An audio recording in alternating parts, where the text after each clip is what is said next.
I believe the time has come for a full public inquiry into two-tier policing.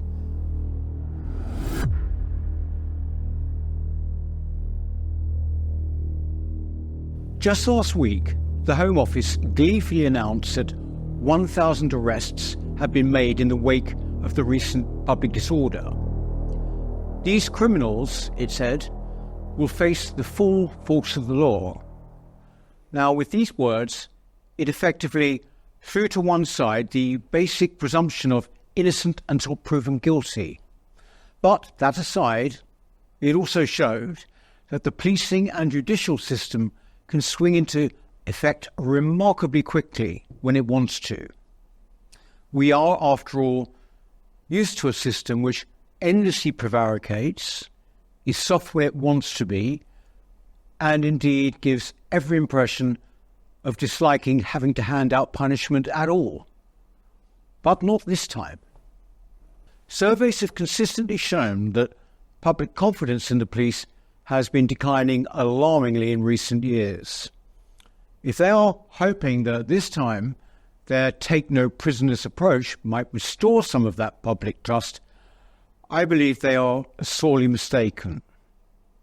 The public has wised up to the situation and now rightly asks questions, especially in cases where justice seems very far from blind.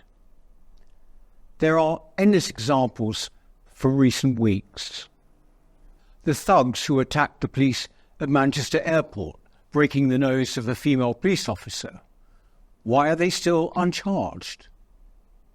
The Muslim crowd which laid siege to the Manchester police station shortly after, throwing eggs at it while the police barricaded themselves inside.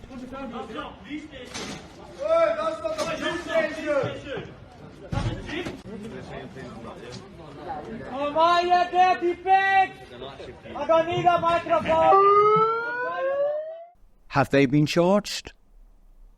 The Muslim councillor who issued a very thinly veiled threat of disorder on Twitter. Every one of them officers needs to be arrested immediately. If not, then we will go to Plan B and you will see big protests, I promise you. Protests like you've never seen before. Has he been charged? Those who rioted in Hare Hills in Leeds when the police ran away. Have they been charged?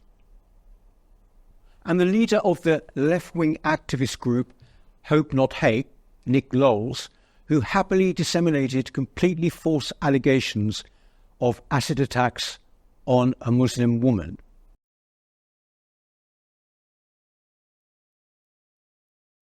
Has he been charged? Meanwhile, we have seen sentences meted out to those who, while certainly having broken the law, would seem to have been singled out for disproportionately harsh treatment. Two-tier policing, or selective policing, has been a concern to those of us who've watched with alarm the enforcement of the law over the past decade. Now, however, especially since the pro-Palestinian marches which began last year, it has become glaringly obvious to a wider and wider public. In that case, week after week, we saw thousands descend on our capital and other cities, shouting extremist slogans, defiling our public monuments, and openly supporting the terrorists of Hamas. We saw anti-Semitism of a kind which shocked the public and made the city unsafe for Jewish people. The genocidal slogan "From the river to the sea" was projected onto Big Ben. Now, what was the reaction of the police? Well, mostly to stand by and do nothing. When they did issue statements, it was to kindly interpret to the public the more benign meanings of the word jihad. Where was the robust approach we have seen in recent weeks? It was then nowhere to be seen. There was an implicit message that this was all about containment. It was the soft touch of the police, I believe, which allowed these protests not to become riots. Indeed, one clip on social media showed a policeman admitting it was indeed a numbers game. That two-tier policing existed became clear in 2020 and the Black Lives Matter protest. The photograph of police taking the knee will forever be emblematic of that time. It showed a blatantly politicised police force. During that time, I was a member of the London Assembly, and I got to scrutinise and question the actions of the Metropolitan Police.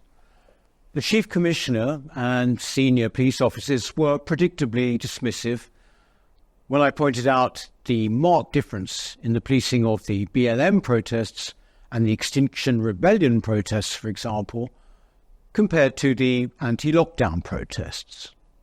So, frankly, this does not look like partial policing. It seems that there are certain protests and certain causes which somehow you put a favourable eye on, whether it is Extinction Rebellion or Black Lives Matter, and yet when it comes to other forms of protest, you are extremely, shall we say, keen to keep the peace.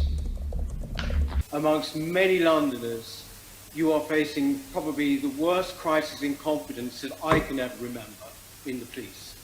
You mentioned there about the events at Clapham Common and the disproportionate force that was used there. And then people look at that and then they compare it to your policing of the protests last year by Black Lives Matter, in which your officers ran away from protesters. Sorry, our officers never ran away from any protesters. That is outrageous comment to make.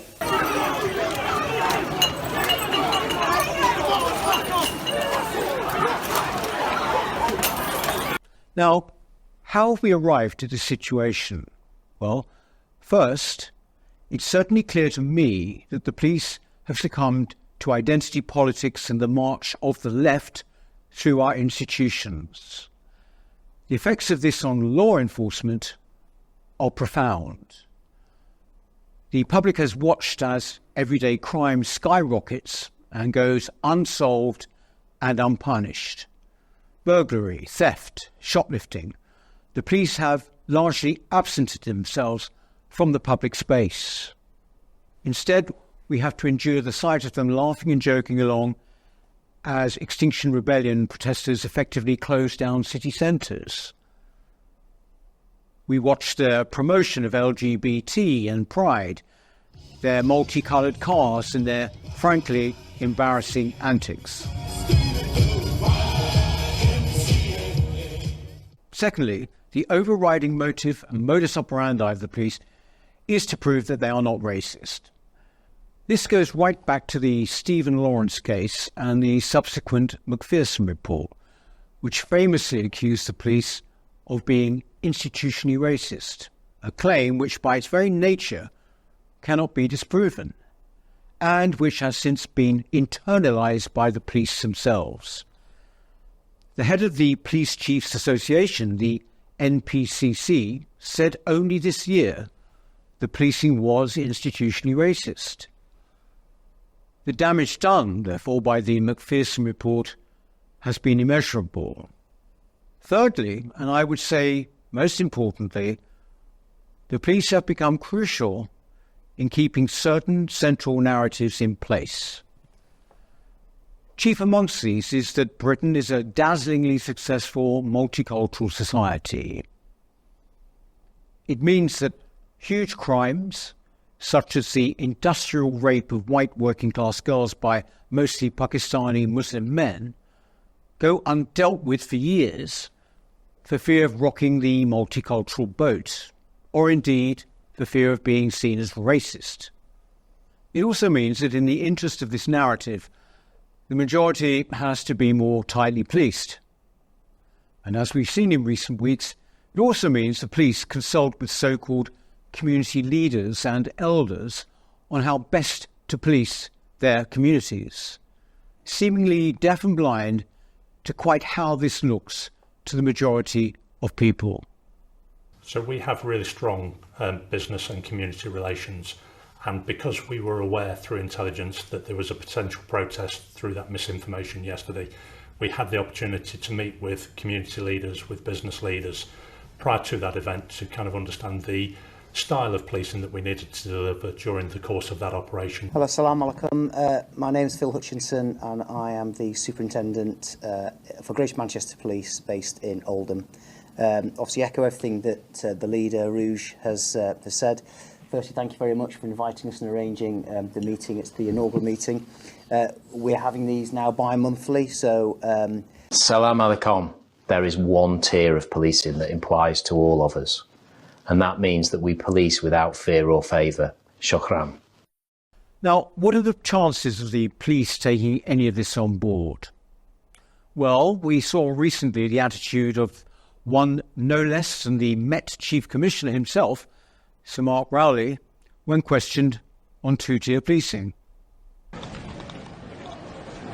we going to end two-tier policing, sir? This country has always had respect for its legal institutions and the rule of law. This has all but disappeared. But we cannot allow this issue of two-tier policing to fade away. I believe the time has come for a full public inquiry into two-tier policing. If you agree with me, as I'm sure many of you will, please add your voice to this call. We also now have 5 Reform MPs in Parliament, elected by 4.1 million voters. Recent polls have shown that they are the most convinced of voters that there is indeed a two-tier policing system. I would urge Reform to use their new platform to call for a public inquiry into the police, and specifically its obvious and increasing practice of two-tier policing. The Tory party leadership candidates might also like to consider the idea.